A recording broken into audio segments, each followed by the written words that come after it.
दोस्तों, हम बैठे हैं रामपुरा में और हमारे सामने बैठे हैं 70 से 75 वर्षीय ऐसे अधिकारी जिन्होंने एक संस्था को की नींव को मजबूत करते हुए उसको बैंक का रूप दिया। वो बैंक कौन सी है, इसकी जानकारी आपको इस वीडियो में सामने आ जाएगी। लेकिन हम ये कहना चाहते हैं कि आखिर इन अधिकारी के साथ में भी किस तरह से बैंक ने क्या-क्या गलत किया, जिससे कल इनको जिला कलेक्टर के सामने सुंदरकांड पढ़कर और सद्बुद्धि का यज्ञ करना पड़ा। हम जानते हैं इनसे कि आखिर क्या मामला है, कि हम या फिर जो अधिकारी कहते हैं कि भ्रष्टाचार मिटाना है तो हमें बताइए, लेकिन सच क्या है वो हम आपसे इनसे। बाबूजी नमस्कार। सब नमस्कार भैया। सबसे पहले तो आप अपना परिचय दें। मेरा नाम देवकीनंदन दादीज है जी। और रामपुरा कोटा में 6 पीढ़ी से रह रहा हूँ, जी। है ना। और यही मेरा निवास है। जी। और मेरे फादर भी जिला कलेक्ट्री के अंदर रीडर थे, महकमा खास में जब उनका नाम गोपीलाल जी दादीज था। जी। 5 भाई हैं हम। जी। और यही निवास कर रहे हैं। यहाँ केवल मैं रह गया, बाकी सबके अलग अपने अपने मकान निजी बन गए।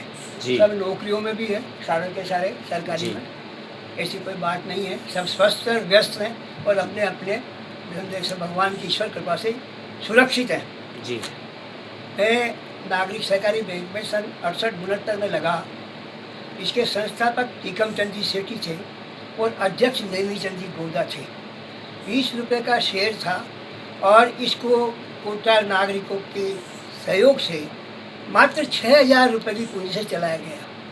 कितने से? 6,000 रुपये से। यानी 6,000 रुपए से बैंक की शुरुआत हुई। बैंक की शुरुआत। जी, फिर आगे? अब ये शुरुआत 6,000 से रुपये से आज इतना वटवृक्ष बन गया कि इसकी 10 शाखाएं, 8-10 शाखाएं हैं और कम से कम भी नहीं तो 50-60 आदमियों का रोजगार दिए हुए है और भविष्य में भी देता रहेगा अगर ये व्यवस्थित चले।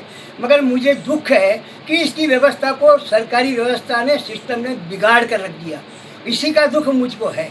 इस कारण से मैं आज कलेक्टर के यहाँ धरना भी दिया, पाठ भी किया और ये बताने की कोशिश की कि राजकीय अधिकारी की प्रतिनियुक्ति पर इस बैंक में जिसका कोई राजकीय अंशदान नहीं है, कोई सरकारी सहयोग नहीं है, फिर भी इस संस्था पर इस राजकीय प्रतिनियुक्ति को जोर मतलब दबाव दे करके जो बनाया गया है, थोपा गया है, ये बैंक हित में नहीं है, बैंक के लिए हानिकारक है। क्योंकि ये जो लोग डिपार्टमेंट के आते हैं, ये रिश्ते बनाते हैं, बैंक के बजट को अपने रिश्तों से अपने अधिकारियों को लाभान्वित कई साल रहते हैं और यहीं का यहीं कोटा की 10 संस्थाओं में ऊपर नीचे होकर के ये सब तरह का कमीशन खोरी करते हैं। लेकिन मेरा एक छोटा सा सवाल है, आपका ये कहना है कि इसमें बीच में राज्य सरकार का हस्तक्षेप होना बैंक को नुकसान है, लेकिन कई सारे अखबारों में ये पढ़ते हैं कि बैंक में भ्रष्टाचार को देखते हुए राज्य सरकार ने अपने अधिकारी नियुक्त किए। इसको लेकर क्या कहें? भ्रष्टाचार राजकीय अधिकारी के कारण है, बैंक के कारण नहीं है। राजकीय अधिकारी ये क्या है कि इनका स्वभाव है उच्च अधिकारियों से संपर्क साधना, और संपर्क जब बनता है जब इनको कोई वस्तु के रूप में, गिफ्ट के रूप में देते हैं, जैसे कूलर लगा दिया या क्या चीज़ दिया है। अब एक उदाहरण बताऊँ मैं, जब सामंत साहब कलेक्टर थे तो कोटा के अंदर डिपार्टमेंट का पीएल गौतम सहायक रजिस्ट्रार था और चेयरमैन साहब दिनेश जी भार्गव थे। अटैची लेकर के 1,000 रुपये की उनके यहाँ चला गया बैंक के खर्चे पे। सामंत साहब ने फटकारा उसको कि भाई अटैची देने की कहाँ जरूरत आ रही है, ये तमाशा बनाते हो। तो ये फोन दिनेश जी को किया उनने, तो उन्होंने दिनेश जी को करने के बाद ये कहा कि भाई हमें अटैची की जरूरत नहीं है। तो ये लोग रिश्ते बनाते हैं और रिश्ते बना करके अपना काम उच्च अधिकारियों से निकालते हैं, पहली बात। दूसरी चीज़, ये अपना काम ट्रांसफर पैसे दे करके कराते हैं जनप्रतिनिधियों से। ये उदाहरण है, खेत सिंह राठौर को जीएस मीना 20,000 रुपये दे करके अपनी पोस्टिंग करा के लाया। ये हटना ही नहीं चाहते यहाँ से, पूरे यहाँ के यही रहते हैं। लेकिन यहाँ एक ही जगह रहने से क्या फ़ायदा है इनको? इनको फायदा ये है कि एक जगह नहीं रहते हैं। यहाँ 7 संस्थाएं हैं, भंडार है, मार्केटिंग है, सेंट्रल कोऑपरेटिव बैंक है, भूमि विकास बैंक है। इनमें ये रोटेशन से यही घूमते रहते हैं क्योंकि इनको इस क्षेत्र का अच्छा अनुभव है। विभाग के रजिस्ट्रार जो आते हैं, आईएएस अफसर, वो भी क्या नाम से इनको बनाए रखने की कोशिश करते हैं।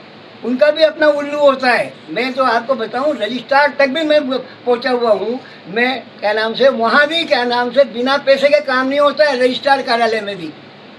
आप कैसे कह सकते हो कि वो बिना पैसे के अरे मैं भुक्तभोगी हूँ भैया, मुझे दलालों के नाम बता दूं जिनसे पैसे लिए हैं और जिनने पैसे वापस दिए हैं, किससे पूछूं मैं?